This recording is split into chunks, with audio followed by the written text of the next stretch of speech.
Did you know, because I did not until very recently, that CIDE, C-I-D-E, in decide is the same side, C-I-D-E, that's in genocide, pesticide, suicide, and homicide? Because it turns out that CIDE, C-I-D-E, is derived from the Latin word caedere, which means to cut down or to kill. In other words, to decide is to kill. But to kill what? As we ponder this, let's also ponder the enormous task not just of writing a book, but of getting it published. Not just of writing a screenplay, but of getting a film made. And actually, for consistency's sake, let's stay with film. Okay, so you've written a script, and now you want the script to be turned into a film. Stay alive, no matter what occurs!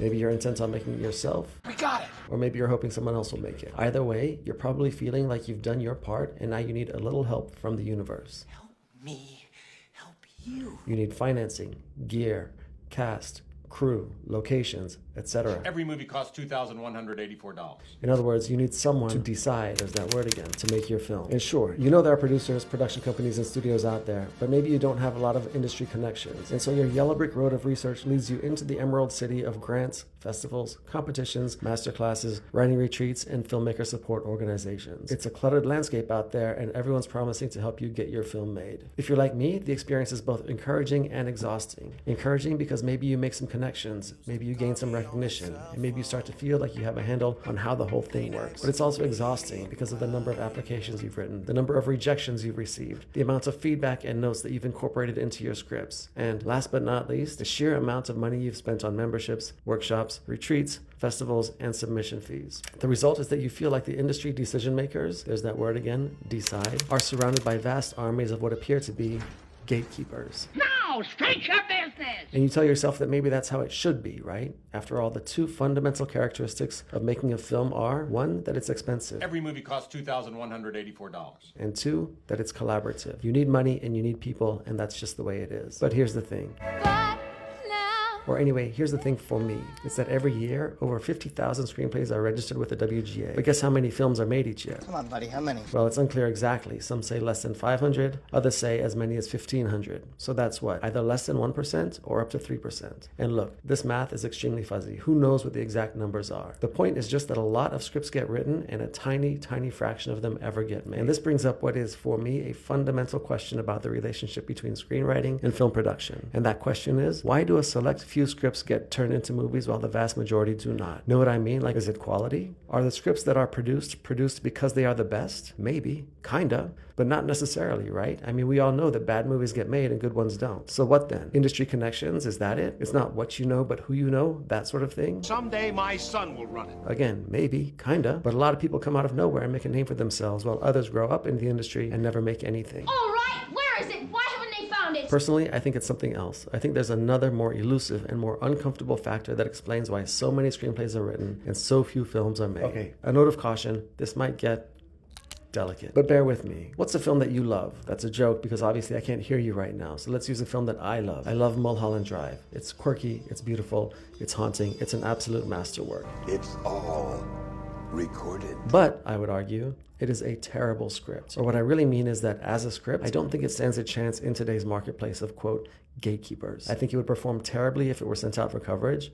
I think screenwriting gurus would consider it in need of an enormous amount of work, and I don't think it would make it out of the first round of any reputable screenwriting contest. Maybe it's different for you, but I, for one, am certain that this would hold true for many, if not most, of the screenplays of the films that I admire most. Now, obviously I can't prove this, but that's not going to stop me from doubling down on my conviction that a script is a poor indicator of how good a film will be. And so I think there's a significant disconnect between what we think makes a good script and what actually makes a good movie. This really, really, really matters because we cannot lose sight of the fact that the script is not the film.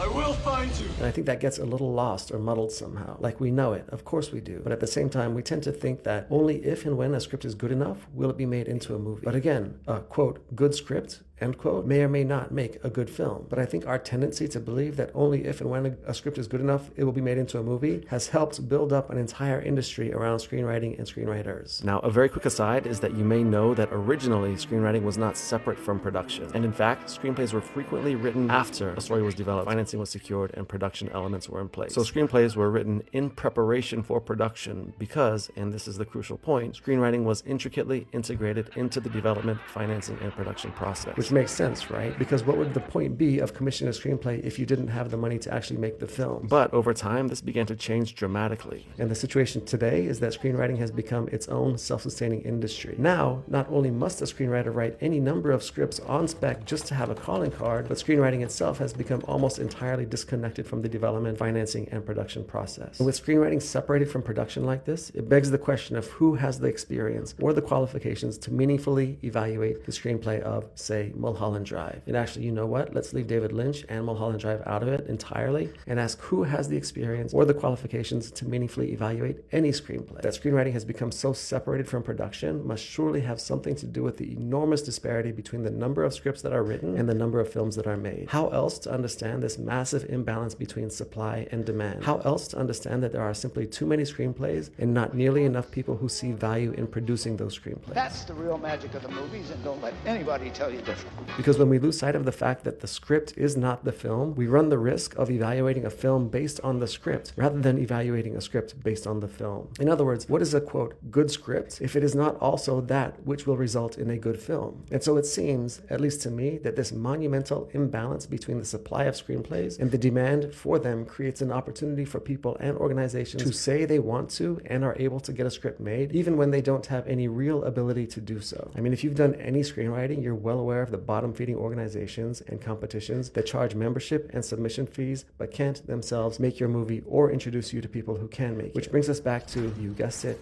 gatekeepers. Now, straight your business! So we started this off by seeing gatekeepers everywhere, right? But are they everywhere? I mean, ostensibly, what gives a gatekeeper legitimacy is the fact that they are, in fact, able to open the gate to the thing that you want to enter. So if your goal is to get your script made, how can someone be a gatekeeper if they don't actually have the ability to get your script made? I admit that I skew a little cynical here. We live in a cynical world. But it seems to me like today you can be a pretty great screenwriter who wins a lot of screenwriting awards and still never get a film made. Okay, so I say we get the side part, the CIDE part, out of the way. But first, a quick but important caveat, which is that I'm making the assumption that most WGA and would-be WGA screenwriters are more motivated to land the next screenwriting gig than they are to see their script get made. So this whole video is largely geared toward the vast non-WGA screenwriting ecosystem, and in particular, at those whose goal it is to see their script turned into a film. Okay. This is the tricky part. We've established that to decide is to kill, right? But to kill what? The answer, as I'm sure you've deduced by now, is to kill possibilities. And not just any possibility, but all other possibilities. To decide is mercenary. It is to kill off every possibility other than the one you have resolved to pursue,